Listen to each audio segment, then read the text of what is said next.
Price the Lord. கர்த்தருடைய பிள்ளைகள் எல்லாரும் எப்படி இருக்கீங்களா? நல்லா இருக்கிறீங்களா? கர்த்தர் இன்னைக்கு கொடுக்கிற பிரசங்கத்தின் தலைப்பு ஆயத்தப்படு. ஆயத்தப்படுதான் நாட்களில் கர்த்தர் கொடுக்கிற வார்த்தை. ஆமோஸ் 4:12 அதிகாரத்தின் பின்பகுதியை நான் வாசிக்கிறேன். உன் தேவனை சந்திக்கும்படி ஆயத்தப்படு. கர்த்தர் இந்த நாட்களில் கொடுக்கிற வார்த்தை அவரை சந்திக்கும்படிக்கு நாம் ஆயத்தப்பட வேண்டும் என்கிறதா இந்த நாட்களுள்ள வார்த்தை. அதுக்காக கர்த்தருடைய வருகையை பத்தி பிரசங்கிக்கிறாங்கன்னு அப்படி நினைச்சிடாதீங்க. ஒருவேளை அதுவும் வந்தாலும் வர்றதுக்கு வாய்ப்பு உண்டு. ஆவியானவர் எப்படி பேசுறாரோ அதன்படி போகும். சரி, உன் தேவனை சந்திக்கும்படி ஆயத்தப்படுதான் இந்த நாட்கள்ல கர்த்தர் சொல்லுகிற வார்த்தை. நம்ம இன்னைக்கு யாரையெல்லாம் சந்திக்கும்படி ஆயத்தப்பட்டுட்டு இருக்கிறோம். அப்படித்தானா? நமக்கு தெரிந்த நண்பர்கள் வர்றாங்கன்னா அவங்கள சந்திக்க முடியாது நம்ம ஆயத்தப்படுறோம். யாருக்கெல்லாமோ ஆயத்தப்படுறோம். ஆனா கர்த்தர் சொல்லுகிறார், என்னை சந்திக்கும்படி நீ ஆயத்தப்படு என்று சொல்லுகிறார். மத்தேயு 25 அதிகாரம் அதுல ஒரு 10 பேர் ஆயத்தமா இருந்தாங்க. ஒரு 10 பேர் ஆயத்தமா இருந்தாங்க. 10 கன்னிகைகள் தான், 10 மணவாட்டிகள் தான் ஏசப்பா வருகைக்கு காத்திருந்தாங்க. ஆனா அதுல என்ன நடந்துச்சு அப்படின்னா 5 பேரு தான் புத்தியோட இருந்தாங்க. 5 பேரு தான் எல்லாம் வச்சு வைத்துக்கொண்டு ஆயத்தமா இருந்தாங்க. ஆனா இன்னொரு 5 பேர் என்ன செஞ்சாங்கன்னா, ஏசு வருவாரு, நாங்க கூட போவோம் அப்படின்னு பேச்சுவார்த்தைக்கு மட்டும் சொல்லிட்டு இருந்தாங்க.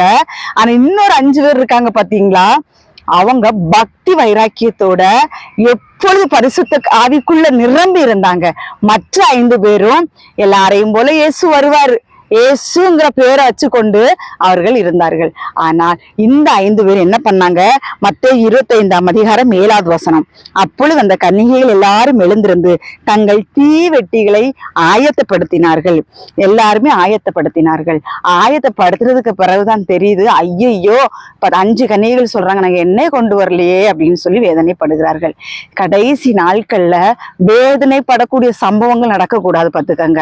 நாம எப்போதுமே இயேசு நல்லவர், இயேசு நல்லவர், இயேசுதான் அவரு. ஆனால் அவர் எப்படிப்பட்டவர் என்பதை நம்ம பின்னாடி இவ்வளவு பகுதிகளில் பார்க்க போறோம். நாட்கள்ல ஏசப்பாவை பார்த்து எல்லாரும் சொல்றது என்னன்னா, ஏசப்பா ரொம்ப அன்பான தேவன், அவர் ரொம்ப இரக்கங்களின் தேவன், அதனால வரும்போது எல்லாரையும் கூட்டிட்டு போயிருவாரு இப்படி சொல்லக்கூடியவர்களும் உண்டு. ஆனா கொடுமையான பாவத்தின் அடிமைத்தனத்துல இருப்பாங்க. எங்கிட்ட சொல்லியிருக்கிறாங்க, அவ்வளவு ஒரு அசுத்த பாவத்துக்குள்ள இருப்பாங்க. இயேசு வந்தா நாங்க போயிருவோம்னு சொல்லுவாங்க. எப்படி போக முடியும்? பரிசுத்தம் உள்ள தேவன் அவர். பாவிகளுக்கு செவி கொடுக்க மாட்டார். பாவிகள் அவங்க பக்கத்துல போய் நிக்க கூடாது. ஏசப்பா பக்கத்துல நிக்க முடியாது. அவர் அவ்வளவு மகா பரிசுத்தம் உள்ள தேவன். அவர்கிட்ட போகணும்னா நம்ம கிட்ட பரிசுத்தம் முதலாவது தேவை. அதுதான் ஆயத்தப்படுத்துகிறது. நம்ம வேற எந்த காரியங்களும் ஆயத்தப்படுத்தி நமக்கு பிரயோஜனம் இல்லை. நாம எதை ஆயத்தப்படுத்தணும்னா நம்மளை உயிர்த்தாராயணும். நம்மள்ட்ட என்ன கரை இருக்கு, நம்மள்ட்ட என்ன பிள்ளை இருக்குது, நம்மள்ட்ட என்ன சீர்கேடுகள் இருக்குது. ஆண்டவர் சொல்றாரு, சீர்கெட்ட பிள்ளைகளை என்னிடத்தில் திரும்புங்கள்னு சொல்றாரு. நம்மள்ட்ட இருக்கிற சீர்கேடுகள், பாவங்கள், அருவருப்புகள், அக்கிரமங்கள் எல்லாம் நீக்கப்படணும். நீக்கப்படுறதுதான் ஆயத்தப்படுகிறது என்று நாட்கள் கர்த்தர் சொல்லுகிறார். நீங்க வேற எதுவும் ஆயத்தப்படுத்த வேண்டாம். ஏன்ட்ட வரணும்னா, உன் தேவனை சந்திக்கும்போது நீ ஆயத்தப்படணும்னா நீ செய்ய வேண்டிய காரியம், நீ பரிசுத்தமாய் மாறணும். நீ பரிசுத்தமாய் மாறிட்டீன்னா உன்னை எவனாலும் அசைக்க முடியாது. அவருடைய வருகையில நம்ம போயிடலாம். அதனால நம்ம முதலாவது நம்மகிட்ட என்ன தேவைன்னா ஆயத்தம் தேவை. அங்க 10 கன்னிகைகள் கர்த்தருடைய வருகையை நோக்கி கொண்டு இருந்தார்கள். ஆனால் அதுல 5 பேர் தான் ஆயத்தமா இருந்தார்கள். அவருடைய ராஜ்யத்துக்குள்ள போறதுக்கு 5 பேர் தான் ஆயத்தமா இருந்தார்கள். 10 பேருமே தூங்கி விட்டார்கள். ஆனால் மணவாளன் வருகிறார் என்கிற சத்தம் கேட்ட பொழுது 5 பேர் தான் புத்தியோடு எண்ணெயும் தீவட்டியும் நிறைய கொண்டு வந்தார்கள். பரலோக ராஜ்யத்துக்குள் அவர்கள் பிரவேசித்தார்கள். கதவும் அடைக்கப்பட்டது பார்த்துக்கங்க. அதனால கர்த்தருடைய பிள்ளைகளே, இந்த நாட்கள் கர்த்தர் சொல்லுகிற வார்த்தை என்னன்னா, இந்த நாட்கள் அநேகர் ஆயத்தம் இல்லாமல் இருந்து கொண்டிருக்கிறார்கள். ஆமா, வருவேன்னு சொன்னாரு, எப்போனாலும் வருவாரு. அவரு வருவாரு, வரும்போது நம்ம எடுத்துக்கொள்ளப்படுவோம்னு சொல்லி ஒரு நிர்வாசாரத்தோடு இருப்பாங்க. எடுத்துக்கொள்ளப்பட முடியாது. பொய் மாறல, கெட்ட வார்த்தை மாறல, பிறருக்கு விரோதமா பேசுகிற காரியங்கள் மாறல, அடுத்தவங்களை வஞ்சிக்கிறது மாறல, அடுத்தவங்க நல்லா இருக்க கூடாதுங்கிற எண்ணம் மாறல, அடுத்தவங்க நல்லா இருந்துட்டு போட்டுங்கிற அந்த எண்ணம் இல்லை, நாசமா போயிடட்டும் அந்த மாதிரிப்பட்ட எண்ணங்கள், பிறரை கெடுக்கிற வஞ்சகமான எண்ணங்கள், இதெல்லாம் விட்டு மாறாம நான் எப்படி ஏசப்பா வருகையில போவேன்னு நீங்க சொல்ல முடியும்? ஏசப்பா வருகையில் போக முடியாது. அதனால கர்த்தராகிய இயேசு கிறிஸ்து சொல்லுகிறார், ஆயத்தப்படுங்கள். முதலாவது ஆயத்தம் தான் தேவை. பாருங்களேன், இப்ப நம்ம எங்கேயாவது ஒரு இடத்துக்கு போறோம்னா நம்ம ஜாமான் ஜட்டெல்லாம் நம்ம சூப்பரா எடுத்து அடுக்கி வச்சு எடுத்து ஆயத்தப்படுறோம். ஆயத்தப்பட்டாதான் அந்த இடத்துக்கு நம்ம கிளம்பி போக முடியும். ஆயத்தப்படாம எங்கேயாவது போக முடியுமா? போக முடியாது. அதனால கர்த்தர் இந்த நாட்களில் சொல்லுகிறார், ஆயத்தப்படுங்கள் என்று கர்த்தர் சொல்லுகிறார். மத்தேயு 24ஆம் அதிகாரம் 44வது வசனம். நீங்கள் நினையாத நாளிகையிலே மனுஷகுமாரன் வருவார், ஆதலால் நீங்களும் ஆயத்தமா இருங்கள் என்று சொல்லுகிறார். நம்ம இப்போ நம்ம கிட்ட ஒருத்தவங்க இப்போ நம்ம வீட்டுக்கு வர்றாங்க, நம்மகிட்ட சொல்லிட்டு வருவாங்க, அப்படிதானா? இப்ப நம்ம ஒரு ஃப்ரெண்டா இருக்கட்டும், நமக்கு தெரிஞ்ச உடன்பிறப்புகளா இருக்கட்டும், பெற்றோரா இருக்கட்டும், பிள்ளைகளா இருக்கட்டும், யாராவது வர்றாங்கன்னா ஒரு இன்ட்ரடியூஸ் பண்ணுவாங்க, நாங்க இந்த நாட்கள்ல வர்றோம்னு சொல்லி நம்மகிட்ட சொல்லிட்டு தான் வருவாங்க.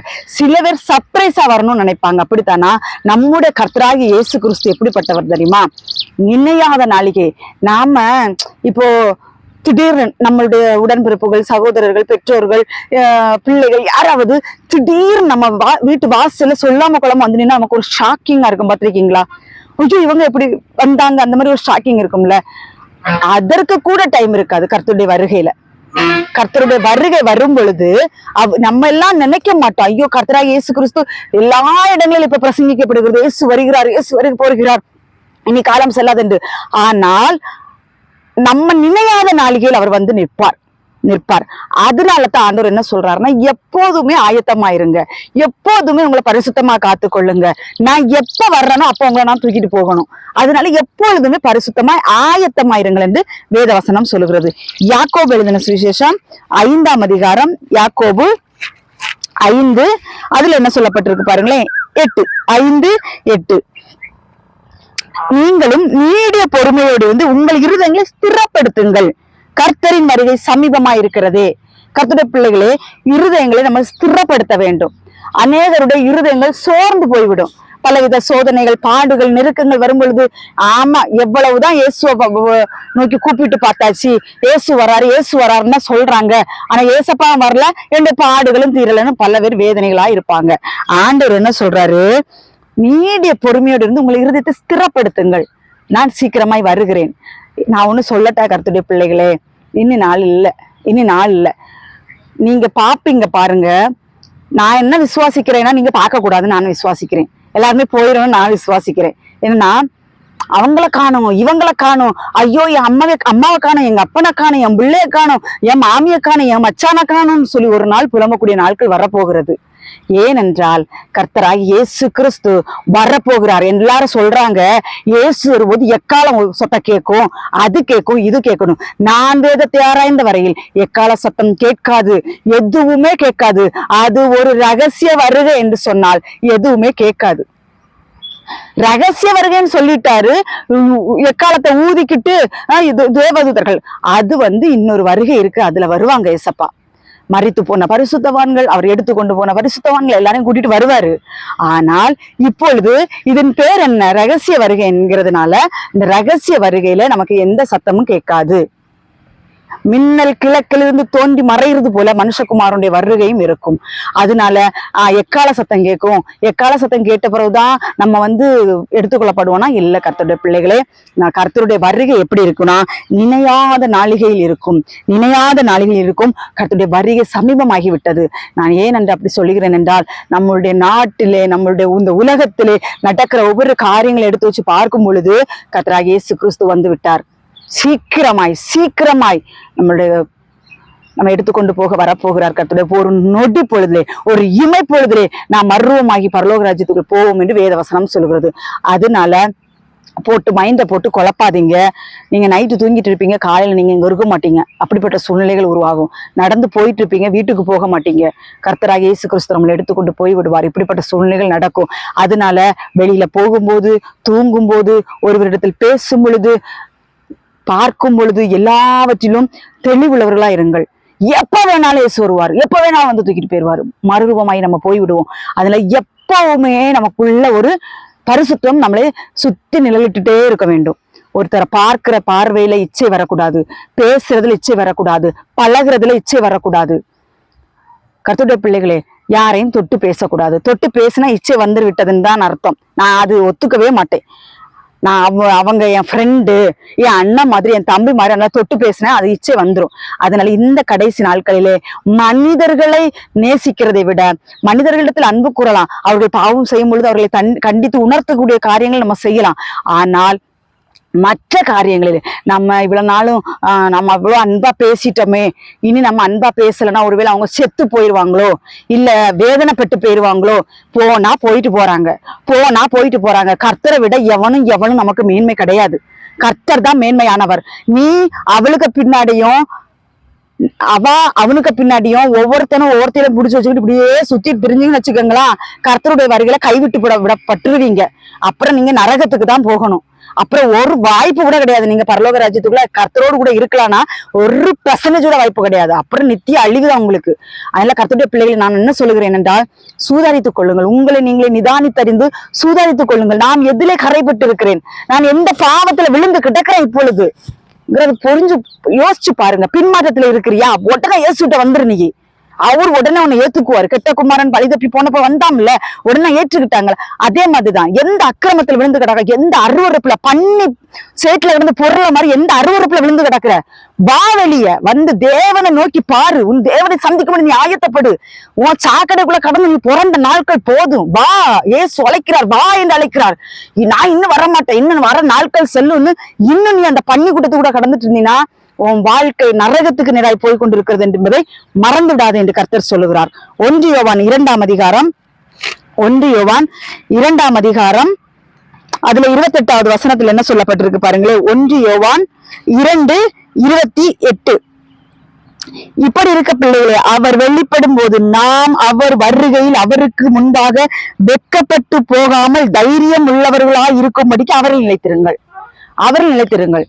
நான் ஒண்ணு சொல்லட்டா கர்த்தருடைய பிள்ளைகளே, நம்ம அவருடைய வருகையில போகணும். கர்த்தருடைய பிள்ளைகளே, நம்ம போகணும்னு வச்சுக்கோங்களா, நம்ம இந்த பூமியில கடந்து வெட்கப்படக்கூடிய சூழ்நிலைகள் வரும். இந்த நாட்கள் அநேகர் சொல்லலாம், கர்த்தாவே கர்த்தாவே என்று கூப்பிடலாம், கெஞ்சலாம், மணிக்கூர் கணக்குல ஜெபிக்கலாம், மணிக்கூர் கணக்குல இந்த வேதத்தை வாசிக்கலாம்.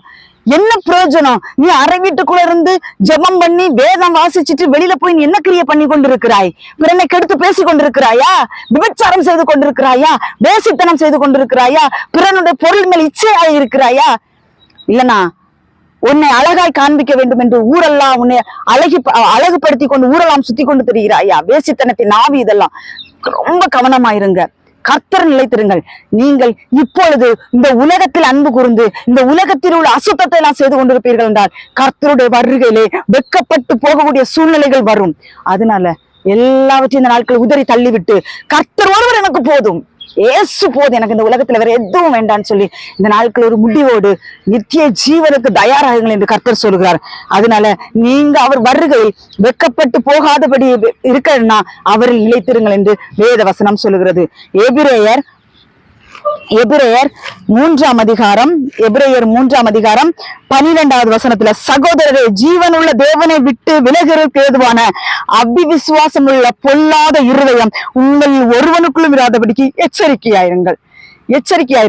தேவனை விட்டு உங்களை பிரிக்கிற எந்த காரியமா இருந்தாலும் அதை விட்டு நீங்கள் விலகி வாருங்கள். அப்படிப்பட்ட இருதயம் உங்களுக்கு வேண்டும். வஞ்சிக்கிறது இருதயம் உங்களுக்கு வேண்டாம். சரியா? அவிவிசுவாசமான இருதயம் உங்களுக்கு வேண்டாம்.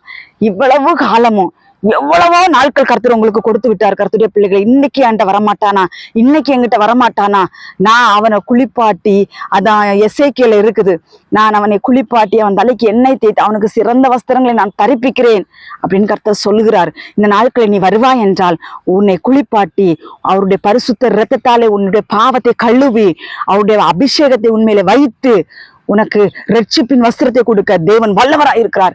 இந்த நாட்களில் நீ மனம் திரும்பு. உனக்கு கொடுக்கப்பட்ட கடைசி கெடு இதுதான் நினைச்சுக்கோ. நீ இதுக்கு மேல கர்த்தர் உனக்கு எச்சரிப்பு தர மாட்டாரு. மரியாதைக்கு எந்த சேட்டுல கடந்து புரண்டுட்டு கிடக்குறியோ வெளியே வா என்று கர்த்தர் சொல்லுகிறார். ஆட்டுக்குட்டி சேட்டுல விழுந்துனா தன்னுடைய உடலை உளிப்பி விட்டு எழும்பி மேலே வந்துடும். ஆனா பண்ணி என்ன செய்யும் தெரியுமா? இந்த பூமியிலே அந்த சாக்கடைக்குள்ளேயேதான் கிடக்கும். நீ பன்னியா இருக்க விரும்புறியா, ஆட்டுக்குட்டியா இருக்க விரும்புறியாங்கிறத நீ இன்னைக்கு யோசிச்சுக்கோ. ஆனா இனி நாட்கள் இல்ல. நீ ஆணா இருந்தாலும் பெண்ணா இருந்தாலும் உனக்கு இனி நாள் இல்ல. விபச்சாரத்தை விட்டு வெளியே வா, வேசித்தனத்தை விட்டு வெளியே வா. அக்கிரமம், அநியாயம், கேடுண்டாக்குற உன்னை பொல்லாத இருதயத்தை கழுவ என்று கர்த்தர் சொல்லுகிறார். இல்ல நான் கழுவ மாட்டேன்னா உனக்கு நியமிக்கப்பட்ட ஆக்கினை தீர்ப்பு ரெடியாக இருக்கிறது. ஆக்கினைக்கு போக தயாராகாதே. நித்திய ஜீவனுக்குள்ள வர்றதுக்கு நீ பரிசுத்தமாய் உன்னை காத்துக்கொள் என்று கர்த்தர் சொல்கிறார்.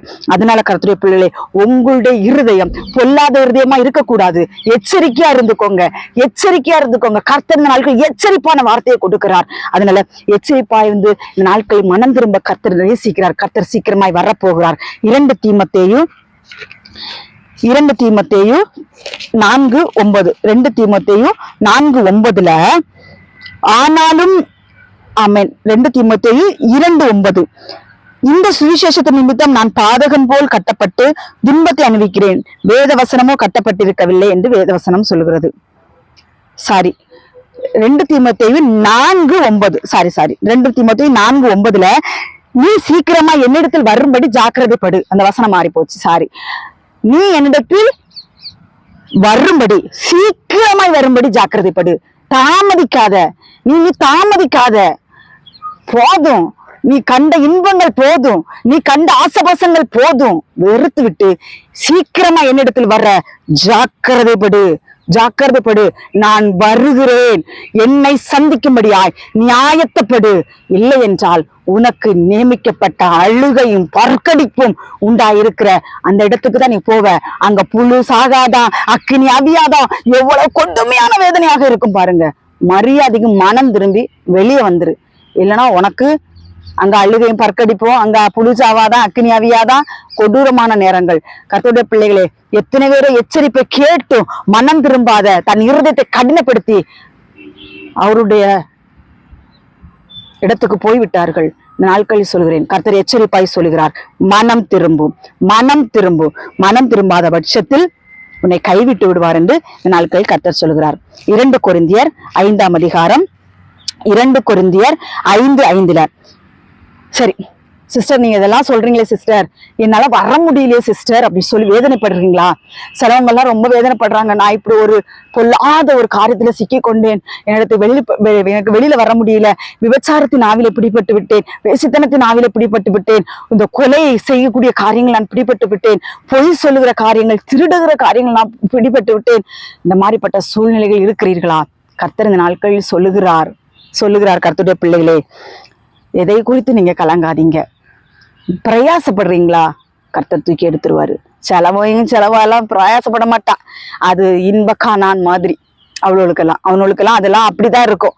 அதுகளெல்லாம் நாய் வேலை திருப்ப முடியாதுன்னு சொல்லுவாங்க தெரியுமா? அப்படிப்பட்ட கேடு கெட்டவர்களையும் திருப்ப முடியாது.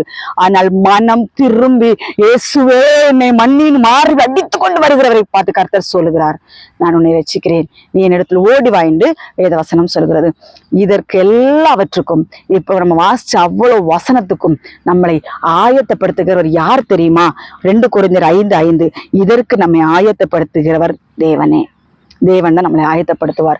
சிலருடைய பாவங்கள் நியாய தீர்ப்புக்கு முந்திக் கொள்ளும், சிலருடைய பாவங்கள் அவர்களை பின்தொடரும் என்று வேதவசனம் சொல்கிறது. கர்த்தருடைய பிள்ளைகளே, காயின் ஆபேலை கொலை செய்தான். கொலை செய்யறதுக்கு முன்னாடி ஆண்டவர் ஒன்றை கேட்டது, நீ நன்மை செய்தால் மேன்மை இல்லையோ என்று கேட்டார்.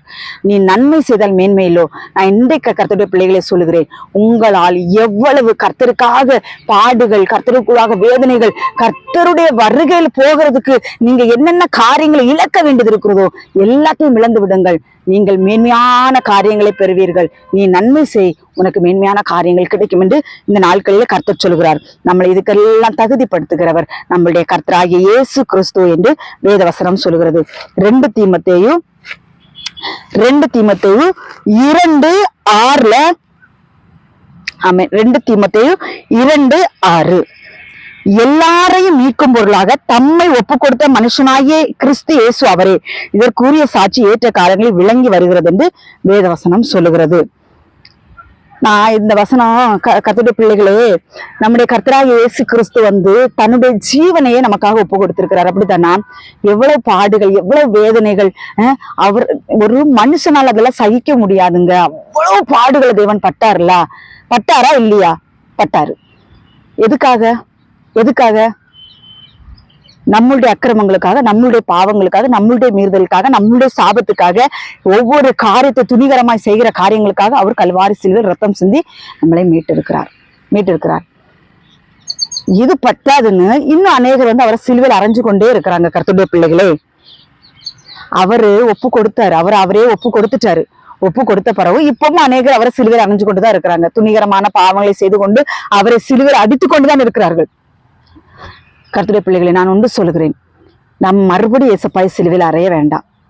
போதும், அவர் நமக்காக எவ்வளவு பாடுகள் பட்டு விட்டார் இல்லையா? போதும். நீ நம்ம ஆண்டவரை வந்து கனப்படுத்தணும், ஆண்டவரை மகிமைப்படுத்தணும். நம்ம மூலமா கர்த்தராகிய இயேசு கிறிஸ்து அகமகிழணும். அகமகிழும் பொழுதுதான் அவருடைய வருகையில் நாம் எதிர்கொண்டு போக முடியும் என்று வேதவசனம் சொல்கிறது. எபிரேயர் 12:28, எபிரேயர் 12:28 ஆதலால் அசைவில்லாத ராஜ்யத்தை பெறுகிறவர்களாகிய நாம் பயத்தோடும் பக்தியோடும் தேவனுக்கு பிரியமாய் ஆராதனை செய்யும்படி கிருபை பெற்றுக் கொள்ள கடவோம். கர்த்தர் சொல்லுகிற காரியம், நம்ம பரலோக ராஜ்யத்துக்குள்ள பிரவேசிக்கணும், முதலாவது பயத்தோடு இருக்க வேண்டும். பார்த்துக்கோங்க, இந்த நாட்கள்ல சொல்ல போனா அவ்வளோ கேடுகட்ட காரியங்கள் நடந்து கொண்டிருக்கிறது. திருச்சபைகளில எப்படி நடக்குது தெரியுமா? இப்ப அறகுறையான ட்ரெஸ்ஸுகளை போட்டுட்டு வந்து நிக்கிறது, இன்னும் விசில் அடிக்கிறது, கேலி கூத்து பண்றது. அதான் அந்த நாட்களில எனக்கு ஒரு வசனம் ஞாபகத்துக்கு வருது. சிம்சோன் இருக்காரு இல்லையா? சிம்சோனை கர்த்தர் வல்லமையா எடுத்து பயன்படுத்தினாரு. ஆனா அவன் என்ன செஞ்சுட்டான்னா, போய் பாவத்துல விழுந்துட்டான். பார்த்துக்கங்க, பாவத்துல விழுந்ததுக்கு பிறகு அவனுக்கு காரியம் வேடிக்கை காட்டுகிறவனாய் காணப்பட்டான். இந்த நாட்களில் அநேக ஊழியக்காரர்களுக்கு தெரியாமலே வேடிக்கை காட்டிட்டே இருக்கிறானுங்க. அவனுக்கு தெரியாது நம்ம வேடிக்கை காட்டுகிறேன்னு. அத இந்த கேடுகட்ட மக்கள் என்ன செய்து, கீழே உட்காந்து ஒரே விசில் அடி அவனுக்கு ஜாலரா தட்டுது. அதுகளுக்கு கண்ணு குருடா போன மனிதர்கள் தான். நான் என்ன சொல்றேன்னா, வேடிக்கை காட்டக்கூடாது, பயத்தோடு ஆராதனை செய்யணும், நடுக்கத்தோடு ஆராதனை செய்யணும்.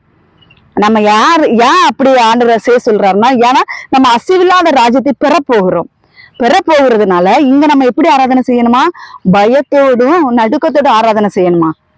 விசில் அடிச்சுக்கிட்டு, சினிமா பாட்டை பாடிக்கிட்டு, பிராந்தி பாட்டுல கையில வச்சுக்கிட்டு, அரைகுறை ட்ரெஸ்ஸை போட்டு படிபடுத்தி நின்றுட்டு, லிப்டிக் அடிச்சுக்கிட்டு, ஐப்ரோ எடுத்துக்கிட்டு, எல்லாத்தையும் செஞ்சுக்கிட்டு பலிபீடத்துல நின்று மெசேஜ் கொடுக்கறது, ஆராதனை நடத்துறது பயத்தோட பண்ணிக்கிட்டு இருக்க. பயத்தோட பண்ணிக்கிட்டு இருக்கிற நீ, வேடிக்கை காட்டிக்கிட்டு இருக்கிற நீ கர்த்தருடைய பார்வையில வேடிக்கை காட்டக்கூடியவன். சிம்சோன் அன்னைக்கு வேடிக்கை காட்டிட்டு இருந்தாம்ல, அதே மாதிரி நீ வேடிக்கை காட்டிட்டு இருக்க. ஆனா உங்ககிட்ட இருந்து பரிசுத்தாவியான போயிட்டான்னு உனக்கு இன்னைக்கு வரைக்கும் தெரியல. நீ எப்ப வேடிக்கை காட்ட ஆரம்பிச்சுட்டியோ அன்னைக்கு பரிசுத்தாவியானவர் ஒண்ணு விட்டு போயிட்டாரு. ஆனா இன்னும் பரிசுத்தாவியானவருடைய வல்லமையில நீ ஜெபிச்சு எல்லாருக்கும் அற்புதத்தை வாங்கி கொண்டு கொடுத்துட்டு இருக்கிற. என்னைக்கு நீ வேடிக்கை காட்ட ஆரம்பிச்சிட்டியோ அன்னைக்கு உன்னோட பரிசுத்தாவியானவர் போயிட்டாரு. அழுது மன்றாடு, பயத்தோட நடுக்கத்தோட ஆராதனை செய். கர்த்தர் கடைசியா உனக்கு ஒரு வாய்ப்பை கொடுக்கிறாரு. நீ யாரா இருந்தாலும் பிரச்சனை இல்லை, பயத்தோடும் நடுக்கத்தோடும் அசைவில்லாத ராஜ்யத்தை நாம் பெறக்கூடியதுனால இங்க நம்ம தேவனுக்கு பயப்படணும். தேவனுடைய சமூகத்தில் போகும் பொழுது நமக்கு நடுக்கத்தோடும் நம்ம பயத்தோடும் பக்தியோடும் நம்ம என்ன செய்யணுமா? தேவனுக்கு ஆராதனை செய்ய வேண்டும் என்று வேதவசனம் சொல்கிறது. வெளிப்படுத்தல் 22ஆம் அதிகாரம் 23, 24. ஆமென், ஸ்தோத்திரம். வெளிப்படுத்தல் 22:11-12. அநியாயம் செய்கிறவன் இன்னும் அநியாயம் செய்யட்டும், அசுத்தமா இருக்கிறவன் இன்னும் அசுத்தமா இருக்கட்டும், நீதி உள்ளவன் இன்னும் நீதி செய்யட்டும், பரிசுத்தம் உள்ளவன் இன்னும் பரிசுத்தமாகட்டும். இதோ சீக்கிரமாய் வருகிறேன், அவனவனுடைய கிரியைகளின்படி அவனவனுக்கு நான் அளிக்கும்போது என்னோடு கூட வருகிறது. கர்த்தர் வரப்போகிறார். அப்படியே சொன்ன மாதிரிதான் சொல்றேன். பண்ணில கடந்து உருட்டு இருக்கிறவனை பார்த்து, ஐயோ அவன் அப்படியெல்லாம் உல்லாசமா கொண்டாடிக்கிட்டு இருக்கிறானே, இவ்வளவு தூரத்துக்கு நல்லா இருக்கிறானே, அவன் ஏசப்பாவை வணங்கல, ஏசப்பாவை மறுதளிக்கிறான், சினிமா பாட்டு ஞாயிற்றுக்கிழமான ஆராதனைக்கு வரான், மற்ற மாதிரி சினிமா படம் பாக்குறான், சினிமா பாட்டு கேட்கிறான், அசுத்தத்துக்குள்ள இருக்கிறான், குடிக்கிறான், போதைப் பொருட்களை பண்றான், விபச்சாரம் பண்றான். ஆனால் நல்லாத்தானே இருக்கிறானா? அநியாயம் செய்கிறவன் அநியாயம் செய்து கொண்டே இருக்கட்டும். நீ பரிசுத்தமாய் கொண்டிரு. ஆண்டவரே, இன்னும் என்னிடத்துல என்ன காணப்படுகிறது? உமக்கு பிரியமில்லாத காரியங்கள் இன்னும் என்னிடத்துல என்ன இருக்குது ஏசப்பா? அழிச்சு போடுங்க ஏசப்பா. நான் உங்களை தரிசிக்கணும்ப்பா, உங்க கூட நான் வரணும் ஏசப்பான்னு சொல்லி ஒவ்வொரு நாள் அழுது கெஞ்சுங்க. பாவத்திலிருந்து வெளியே வர்றதுக்கு பிரயாசப்படுகிறவன் பலனில் முந்திக் கொள்வான் என்று கர்த்தராகிய இயேசு கிறிஸ்து சொல்கிறார். அதனால கர்த்தருடைய பிள்ளைகளே, பிரயாசப்படலைன்னா நீங்க பலனை பெற முடியாது. ஒரு காரியத்தை ஜெயம் பெறணும்னா கர்த்தராகிய இயேசுவே, நான் இதுக்கு அடிமைத்தனத்துல இருக்கிறேன் ஏசப்பா, விடுதலை தாங்கன்னு அவரை நோக்கி பார்க்கும் பொழுது நிச்சயமாய் அவர் அந்த பொல்லாத அசுத்த பாவத்துல இருந்து வெளியே எடுக்க அவர் வல்லவராய் இருக்கிறார். முதலாவது உன் மனம் திரும்பணும். சும்மா போய் ஆண்டவரே நான் இந்த பாவம் செஞ்சுட்டேன் என்ன மன்னிங்க, ஆண்டவரே இந்த பாவம் செஞ்சுட்டேன் என்ன மன்னிங்கன்னு சொல்லக்கூடாது. மனம் கசந்து ஆண்டவரே உமக்கு விரோதமாகவும் பரத்துக்கு விரோதமாகவும் நான் பாவம் செய்து கொண்டே இருக்கிறேனப்பா, என் பாவத்தை தயவாய் மன்னிங்க ஆண்டவரே அப்படின்னு சொல்லி மனம் கசந்து அழுகும் பொழுது நிச்சயமாய் கர்த்தர் மன்னித்து அந்த பாவத்தை உங்களுக்கு ஒரு ஜெயமுள்ள வாழ்க்கையை தருவார். 1 தெசலோனிக்கேயர் 5ஆம் அதிகாரம் 23வது வசனம். சமாதானத்தின் தேவன் தாமே உங்களை முற்றிலும் பரிசுத்தமாக்குவாராக. ஆமென் ஆமென். பரிசுத்த தேவன் உங்களை முற்றிலுமாய் பரிசுத்தமாக்குவாராக. உங்கள் ஆவி ஆத்துமா சரீரம் முழுவதும் நம்முடைய கர்த்தராகிய இயேசு கிறிஸ்து வரும் பொழுது குற்றப்பற்றதாய் இருக்கும்படி காக்கப்படுவதாக. ஆமென் ஆண்டவரே, ஸ்தோத்திரம் ஆண்டவரே. இந்த நாட்கள் கர்த்தர் கொடுக்கிற வார்த்தை, தேவன் நம்மளை முற்றிலும் பரிசுத்தமாக்க நம்மளுடைய ஆவி ஆத்துமா சரீரத்தை அவர்கிட்ட ஒப்பு கொடுக்க வேண்டும். அவர் வரப்போகிறார் கர்த்தருடைய பிள்ளைகளே, அவர் வரப்போகிறார். அவரை சந்திக்கும்படி, தேவனை சந்திக்கும்படி எத்தனை பேர் இந்த நாட்கள் ஆயத்தமாயிருக்கிறோம். யார் யார் சொல்ல முடியும்? இந்த நாட்கள் கர்த்தராகிய இயேசு கிறிஸ்து வந்தால் நான் அவரோடு கூட நித்தியத்துக்குள் பிரவேசிக்க நான் ஆயத்தமாயிருக்கிறேன் என்று உங்களுக்கு எத்தனை பேர் சொல்ல முடியும்? சொல்லுங்க சொல்லுங்க. விக்கிரக ஆராதனை விடல, விக்கிரக ஆராதனை விடல, குறி கேட்கறத விடல, சூன்யம் வைக்கிறத விடல, மந்திரவாதத்தை விடல, எதுவுமே விடல. ஆனா நான் ஏசப்பா பிள்ளை. ஏய், உன்னை ஏமாற்றி கொண்டிருக்கிறாய். நீ ஏசப்பா பிள்ளை கிடையாது. குறி சொல்லுகிறவர்களை தேடி போகாதே, அஞ்சனம் பார்க்கிறவர்களை தேடி போகாதே, செத்தவர்களிடத்தில் போய் குறி கேட்க போகாதே என்று ஏசப்பா எவ்வளவு அழகா சொல்லி இருக்கிறாரு. நீ இதெல்லாம் செஞ்சு ஏசப்பா பிள்ளைனா நீ அவருடைய வருகையில் எடுத்துக்கொள்ளப்பட முடியுமா? முடியாது. இன்றைக்கு விக்கிரக கோயிலுக்கு போறது, விக்கிரகங்களுக்கு படைக்கப்பட்டதை புசிக்கிறது, விக்கிரகங்களுடைய சம்பந்தப்பட்ட காரியங்களை நீ வெறுத்து தள்ளுவா என்றால், சீப்போ என்று வெறுத்து தள்ளுவா என்றால் கர்த்தராகிய இயேசு கிறிஸ்து ஒரு முழுவதும் எடுத்துக்கொள்வார். கர்த்தர் அருவருக்கிற காரியம் விபச்சாரம், வேசித்தனம், அந்த மாதிரி விக்கிரக ஆராதனைகள், பில்லி சூனியங்கள், குறி கேட்கிறது, இந்த மாதிரிப்பட்ட அசுத்த ஆவிகளை கடிந்து கொண்டு விலக்கி தள்ளுங்கள்.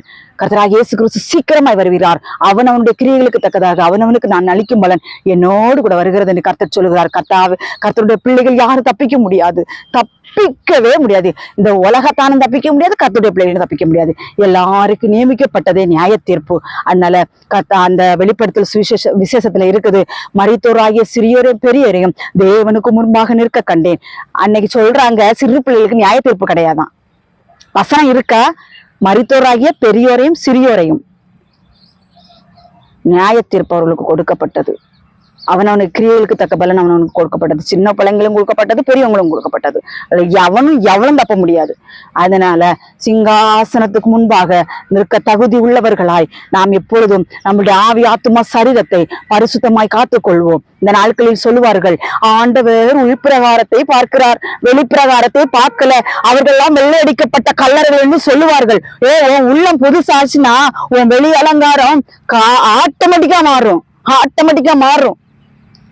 இருதயம் மாறணும். முதல்ல ஆட்டோமேட்டிக்கா உன்னை கர்த்தர் தேவ சாயலில் கொண்டு நடத்தி விடுவார். கர்த்தர் சரீரத்தையும் பார்க்கிறார். ஆவி ஆத்துமா சரீரம் எல்லாமே பரிசுத்தமா இருக்க வேண்டும் என்று சொல்லுகிறார். உன்னுடைய மானத்தை வெளியே காட்டிவிட்டு நீ அசிங்கமான ஆடைகளை வெளியே அணிந்து போய் விட்டுட்டு ஆண்டவர் இருதயத்தை பார்க்கிறார் என்று சொன்னா உன்னிடத்தில் வேசித்தனத்தின் ஆவி கிரியை செய்து கொண்டிருக்கிறது. இயேசுவின் நாமத்தினால் அந்த வேசித்தனத்தின் ஆவி வெளியே போவதாக.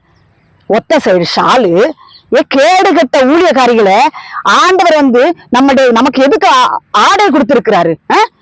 நீ ஒத்த சைடு சாலை போட்டுட்டு ஒத்த சைடு நீ காட்டிட்டு தெரிஞ்சினா நீ எதுக்கு ஊழியத்துல இருக்கிற? ஆண்டவர் சொல்றாரு, நம்முடைய அங்க சாராளுக்கு எதுக்கு முக்காடு கொடுத்தாரு? எதுக்கு முக்காடு கொடுத்தாங்க? சொல்லு, கேடுகட்ட ஊழியக்காரிகளை சொல்லுங்கடி, எதுக்கு கொடுத்தாரு? அவ தன்னுடைய அழகை காட்டி அம்மையிலேக்க என்ன செஞ்சா இச்சைக்குள்ளாக அவளை சாரால் கொண்டு போனனால சாரால் சாராளுக்கு அம்மையிலுக்கு என்ன செஞ்சாரு? இது உன் முகத்துக்கு முக்காட்டுக்காவதாக என்று சொல்லி முக்காடு மொத்தமா உன்னை மறைச்சுக்கன்னு சொல்லி கொடுத்தாரா இல்லையா? காட்டிட்டு திரியிறாளுங்க பேரு ஊழியக்காரிகளாம். உன்னை பார்த்து அந்த அநேக விசுவாசிகள் கெட்டு போயிட்டாங்க. என்ன நீ ஒத்த சைடு சாலை போட்டுட்டு ஹல்லேலூயானா உன் ஆராதனை கேட்கப்பட்டுருச்சா? உன்னை பார்த்துதானே உன் பின்னாடி வர கூட்டம் என்ன நடக்குமா நடக்காதா? இந்த நாட்கள் கர்த்தர் சொல்கிறார், சரீரத்தையும் கர்த்தர் பார்க்கிறாரு. கையில்லாம காட்டிக்கிட்டு ஒத்த சைடு சாலை போட்டுக்கிட்டு, ஏன் இந்த சைடு போடக்கூடிய சாலை இந்த சைடு தூக்கி போட்டு எனக்கு குறைஞ்சா போயிருவ? உன் அழகு கொண்டு மேன்மை காட்டிட்டு திரியா நீ? கேடு கட்டவா? அதுல இன்னைக்கு நான் சொல்றேன், ஒழுக்கமா துணியை போட்டுட்டு நீ பலிபீடத்துல ஏறு, ஒழுக்கமா பேச்சுகளை பேசு. இந்த நாட்கள் கர்த்தர் அதான் இன்னைக்கு சொல்றாங்க, நீங்க என்ன இப்படி கடிந்து கொண்டு பேசுறீங்கன்னா கர்த்தர் சொல்கிறார், கடிந்து கொண்டு புத்தி சொல்லு. கேட்கறான் கேட்கணும், கேட்கதான் போயிட்டே இருக்கட்டும். இந்த நாட்கள் கர்த்தர் சொல்லுகிற வார்த்தை, உன் ஆடையில் நீ கவனமாயிரு. நீ பியூட்டி பார்லர் போகாத, பியூட்டி பார்லர் போகாத, ஆடை அலங்காரத்தில் கவனமாயிரு.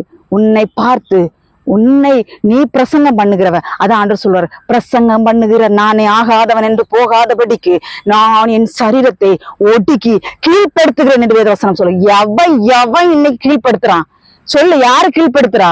தன்னுடைய ஆடம்பரத்தை காட்டிட்டு தான் தெரியுறாங்க. அதனால இந்த நாட்கள் கர்த்தர் சொல்லுகிற வார்த்தை, கர்த்தராகி இயேசு கிறிஸ்து வரும் பொழுது நாம் அவருக்கு வருவையில் எடுத்துக்கொள்ளப்பட வேண்டும் என்றால் ஆவி, ஆத்துமா, சரீரம் மூன்றையும் கர்த்தர் பார்க்கிறார். அந்த நாட்கள் கவனமா இருந்து ஊழியக்காரிகளும் விசுவாசிகளும் கவனமா இருந்து மனம் திரும்ப கர்த்தரை எச்சரிக்கிறார். நீங்க இந்த மெசேஜை கேட்டு நீங்க என்ன வேணாலும் நினைச்சிட்டு போங்க, மனம் திரும்புங்க. இந்த வார்த்தை உங்களுக்கு நேராய் வந்து கொண்டிருக்கிறது. அதில் மனம் திரும்பி கர்த்தராகிய இயேசு கிறிஸ்து வர்றதுக்கு நம்ம தகுதிப்படுத்தி ஆயத்தப்படுத்தி கர்த்தருடைய ராஜ்யத்துக்குள்ளே எடுத்துக்கொள்வாராக. கர்த்தர் தாம் இந்த வார்த்தைகளை ஆசீர்வதிப்பாராக. ஆமேன். ஒரு சிறிய ஜெபம். பரலோகத்திருக்கிற எங்கள் பிதாவே, பரிசுத்த பிதாவை நாங்கள் ஸ்தோத்திரிக்கிறோம். நித்தியானந்த ஏகச்சக்காரதிபதியை நாங்கள் ஸ்தோத்திரிக்கிறோம். நாட்களை கொடுத்த வார்த்தைக்காக உமக்கு நன்றி. ஆயத்தப்பட வேண்டும் என்று நாட்கள் நீங்கள் கற்றுக் கொடுத்தீங்க சப்பா. புத்தி உள்ள கன்னிகைகளாய் 5 பேர் ஆண்டவரை தீவட்டிகள் என்னோடு கூட ஆயத்தப்பட்டிருந்தார்கள். அவர்கள் உம்மோடு கூட உங்களுடைய ராஜ்யத்துக்குள் பிரவேசித்தார்கள் நாங்கள் காண்கிறோம். நாங்களும் எப்பொழுதும் ஆயத்தமா இருக்க வேண்டும். எங்கள் ஆவி, ஆத்துமா, சரீரத்தை ஒடுக்கி கீழ்ப்படுத்தி உங்களுடைய வருகைக்குள்ளாக நாங்கள் வர கர்த்தர் எங்களுக்கு உதவி செய்யுங்க சப்பா. நாங்கள் இன்னும் பரிசுத்தமாகணும், இன்னும் மாற்ற வேண்டிய காரியங்கள் மாற்றப்பட வேண்டும், இன்னும் பரிசுத்தமான காரியங்களை மாற்ற ஆண்டவரே பரிசுத்தம் பரிசுத்தம் பரிசுத்தம், என் ஜீவன் எல்லை எங்கிலும் பரிசுத்தம் என எழுதும் என்று பக்தர்கள் பாடினது போல எங்கள் ஜீவன் எங்கிலும் பரிசுத்தம் என எழுதுங்க தகப்பனே. ஆண்டவரே அவனுடைய கிரியைகளுக்கு தக்க பலன் உம்மோடு கூட வருகிற தேசப்பா. நாங்கள் எப்பொழுதும் பயத்தோடும் பக்தியோடும் நடுக்கத்தோடும் உமக்கு ஆராதனை செய்ய எங்களை பலப்படுத்தி ஆசீர்வதிங்க. மெசேஜை கேட்கிற எல்லாரும் மனம் திரும்புவார்களாக இயேசுவின் நாமத்தினால. துதிகன மகிமை அப்பாவுக்கு செலுத்துகிறோம். இயேசு கிறிஸ்து மூலம் ஜெபிக்கிறோம் ஜீவனுள்ள நல்ல பிதாவே. ஆமென் ஆமென். கர்த்தர் தாமே உங்களை அனைவரையும் ஆசீர்வதிப்பாராக. ஆமென். Praise the Lord.